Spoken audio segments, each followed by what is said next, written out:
darling, so today we're going to be doing a 2013 makeup look, and I'm calling this a simple makeup look because I'm using less makeup products than I usually use, and I was able to fit everything into this little makeup bag that my friend got me. It's the Pioneer Woman line, so if you ever watch her show on Food Network, she basically like cooks from her house, and it really feels like you are in your house. So it was kind of cool that she got me this because I'm pretty sure she doesn't know I watch that show.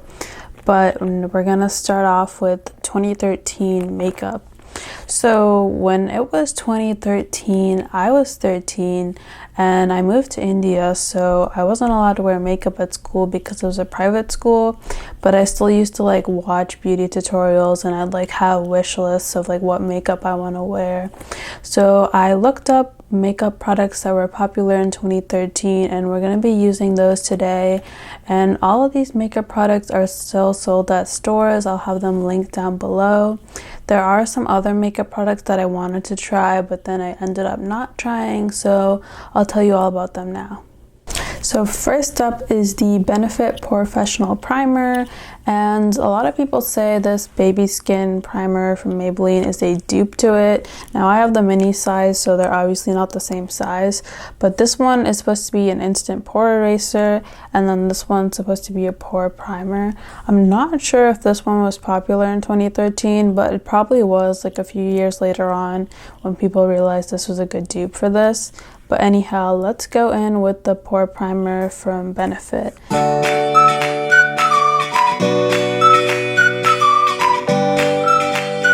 So this is my face with the Benefit Porefessional Primer, and overall I did like it. It went on smooth and it has that mattifying effect. I first used this product in 2017 because we went to Sephora, and then my mom ended up buying this product. I don't know why, but she ended up buying it and she never used it, so I just used to use this, and then I repurchased this recently to give it another whirl. Alright, next up is the Maybelline BB Cream. Now I had this BB cream on my wish list for so long, but I moved to India, as I mentioned earlier, and then they did not sell this over there, so the only dupe to this at their market at the time was the Pond's BB Cream, and it just wasn't the same because the Pond's BB Cream, like, I think there was only one shade, and then it was more of like a whitening effect to the skin as opposed to something that like matches your skin tone, so it's really different. But then when I moved back here in 2017, I instantly like ran to Walgreens and I bought this BB cream. So that is my wish list item of like how badly I wanted this BB cream. And so this is the shade Medium Sheer Tint. Now they don't have a lot of shades because this was like back in 2013, so they weren't that big on diversity, but luckily this shade does match me pretty well. I've like swatched it on my hand and it matched my hand pretty well, so we're gonna try this on my face. And then another tip I have is like don't travel with this product. So like if you're in an airplane, don't open it on the airplane. I traveled to Texas with this BB cream, and then I was trying to do my makeup on the plane, and this BB cream was just like exploded. Like it spilled all over my makeup bag. It was just a mess, and then I had to ask the flight attendants to like bring me a million tissues, and it was just a nightmare. So like don't travel with this, even if you like tape it up and stuff. It just like expands and like is a huge mess. So anyhow, I'm gonna dot this over my face and then I will blend it with a sponge.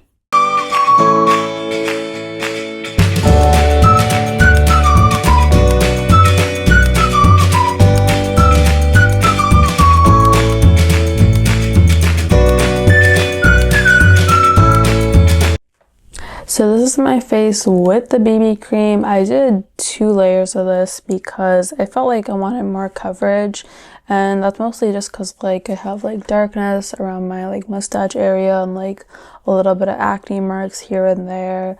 So I could have like just done 1 layer and do concealer, but I just wanted to give 2 layers a try. And then even though I did 2 layers, it doesn't feel really heavy. I don't feel like I have makeup on, which I really like about this product. And then it also has sunscreen in it, which is really good. So it has SPF 30, which I like. And the claims that it has are blurs imperfections, enhances, brightens, adjusts the skin tone, smooths, hydrates, protects with SPF 30, and 0% oil. So I feel like it met all of those except blur imperfections. I feel like I still have imperfections on my face that weren't that blurred. So apart from that, like it hits all the points overall, and I definitely do see why this was a popular product in 2013. So those are my thoughts of the BB cream. Now let's move on to concealer. So for concealer, I got this recently. It is the Nars concealer, and this is the shade Custard. It's also called medium 1. I honestly wish I got the full size of this because this is tiny. Like, that's just like the brush. The actual product is only like that much. And then that's pretty much what I got for the concealer. And I'm gonna use it like here for sure and like under eyes, but let's see what that looks like.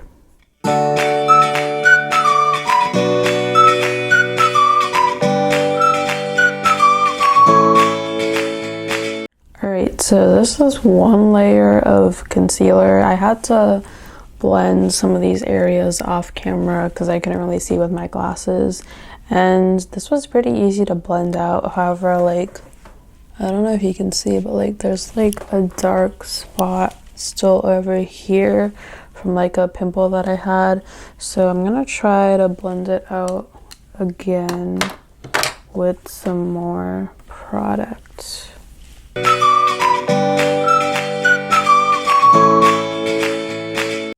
So this is my face with the concealer. I did one layer and then I did like 2 extra layers over here because I had a dark spot over there. Overall, it was pretty easy to layer, and then it blended out well. I thought the shade match was good too, but I would not buy the mini. The mini is basically pointless. Like, you're literally getting like that much product, and then the applicator is cute and small, but like I would just rather buy the full size. So don't waste your money on a mini, just buy the full size for the concealer. Alright, so now we're not gonna do blush, bronzer, contour, or highlighter, and here's why. So for the highlighter, baked highlighters were pretty popular in this era. I used to have a baked highlighter from e.l.f. long time ago, and I never really liked it, so that's why I don't want to do highlighter. And the Becca highlighters were really popular back then, but Becca's not around anymore, so no highlighters. And then for the bronzer, so I bought the Physicians Formula Butter Bronzer, but then when I got it, like, it had spilled a bit, and then I opened it to see like if there was any product left, and then the entire thing spilled all over my carpet. Like, it was a complete mess, and I struggled to get the stains out. I mostly got them out, but like still it's just like a mess. So I decided that I don't want to have the butter bronzer in my house anymore. And then for blush, I know the Nars Orgasm blush is really popular, but I decided not to get it because it was pretty pricey and I didn't want to spend so much on a blush, even though they did have a mini. So that's why we're not using those 3 products. So moving on, we're going to be doing eyeshadow. So for eyeshadow, I got this one recently. It is the Naked 2 mini eyeshadow. I've thought of buying this from a long time, but I always liked the Naked 3 more, and I bought the Naked 3 when I was in college, and I absolutely loved it. I didn't repurchase it after college because I kind of felt like it was the end of an era for me. Like, I didn't want to like repeat those kind of eyeshadow looks again. So that's the only reason I never bought the Urban Decay Naked 3 again. But I bought the Naked 2 because I've never used it before, and I feel like no one's really doing eyeshadow these days. So that's why I got this, and I got the mini because I wasn't sure if I wanted to commit to the full size. But these are like the neutral shades that it has, and I'm trying not to show you weird things in my room because my room's a mess. but it has a mirror on the other side, and they're like these neutral shades. And I feel like even though like the world has gone on, I feel like these neutral shades are still relevant today with like minimalistic looks and the clean girl looks. And back in like 2015 and like those times, eyeshadow used to be like really intense, and now like nobody really wears eyeshadow. So now we're gonna try the minis of these Naked palettes.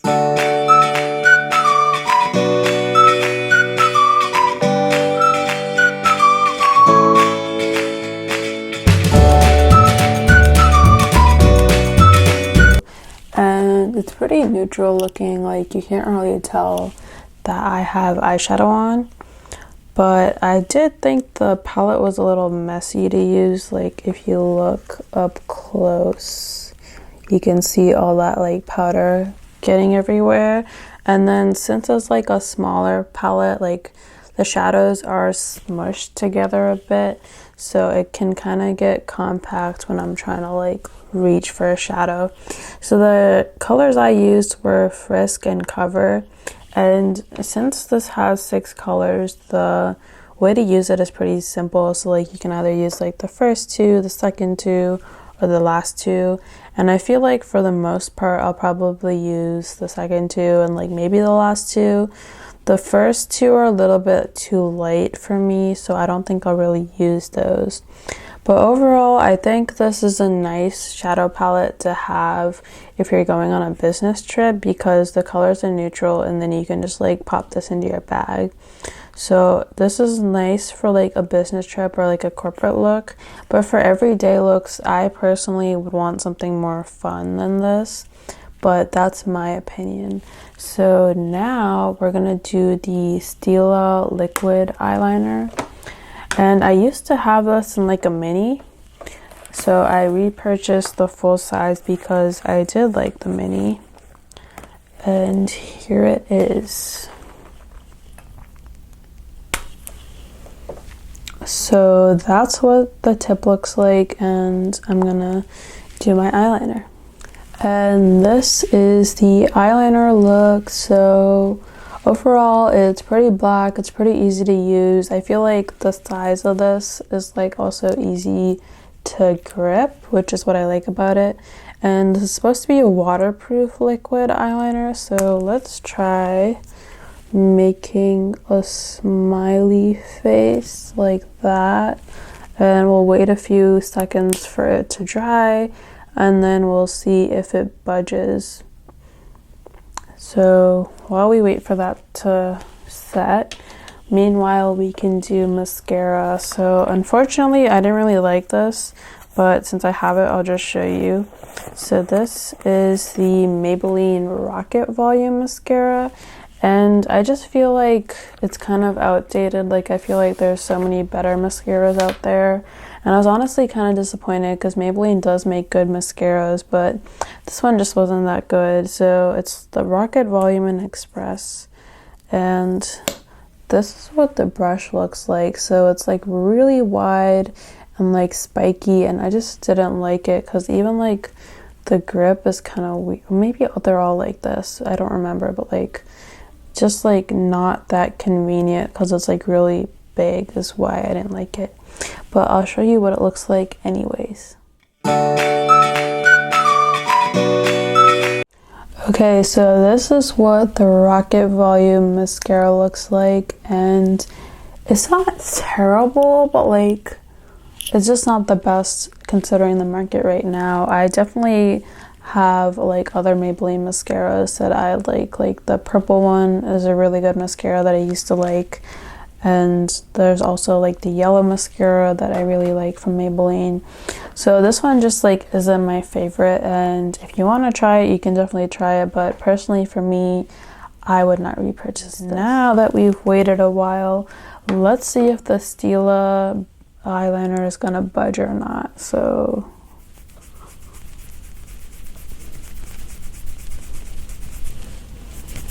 it's not moving at all, which is really good. But